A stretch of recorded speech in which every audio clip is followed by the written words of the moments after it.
ઘી ઘરમાં ભરી રાખવાનું 100 ગ્રામ આખું ગરમ. એ 1000 બીમારીની એક દવા છે. કાન હુકાઈ ગયું હોય એક ટીપું નાખી દો.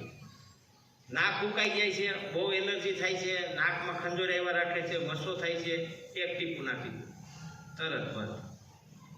અને કાનમાં તો એટલું કામ કરે કે તમારું 25 વર્ષ જૂનું હુકલ મેન છે ને 8 દીમાં તમે જોવો એમ બારો આવે કાયદેસર. તમે આમ આંગળી કરો ને એટલે હુકાઈ ગયેલા કોપટા હાથમાં આવે કેસરવાળું ઘી નાખ્યા પછી. એટલે આવા અસંખ્ય પ્રયોગો છે. ડાયાબિટીસ વાળા એ આંકડાના 5 ગાયના ઘીવાળા કરીને જોડામાં ફત્યું એટલે દવા ન લેવી પડે. વગર દવાએ ડાયાબિટીસ હોઈ જાય. આ ગાયના ઘીની તાકાત છે. એવા અસંખ્ય ઘી છે. હાર્ટનું પમ્પિંગ વધારવું હોય કે લીવરનું ફંક્શન વધારવું હોય, કિડનીનું ફંક્શન વધારવું હોય, એના હંધાઈના અલગ અલગ પ્રયોગ છે. શરીર છે ને આપણું 5 પ્રકારના પ્રાણથી સંચાલિત હોય.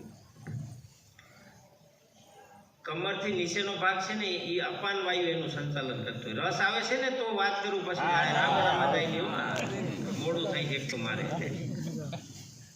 એટલે અપાન વાયુ ડિસ્ટર્બ થાય ને માણસનો એટલે એને સેક્સ્યુઅલ ડિસઓર્ડર થાય, ગોઠણનો દુખાવો થાય, પીની પેંડીનો દુખાવો થાય, હરસ, બબાસીર, ભગંદર આવી બીમારી થાય. એટલે એને રોજ સવારમાં ખાલી પેટે ગરમ દૂધમાં અથવા ગરમ પાણીમાં 25 થી 50 ગ્રામ જેટલું ઘી ભાવે એટલું પીવાનું. અને પીધા પછી અડધો પોણો કલાક 1 કલાક કાંઈ ખાવાનું નહીં.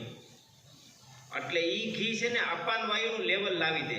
અપાન વાયુને એની સક્રિય ભૂમિકામાં જે રીતે એને કામ કરવું હોય ને એ જ રીતે કામ કરવાનું કરી દે.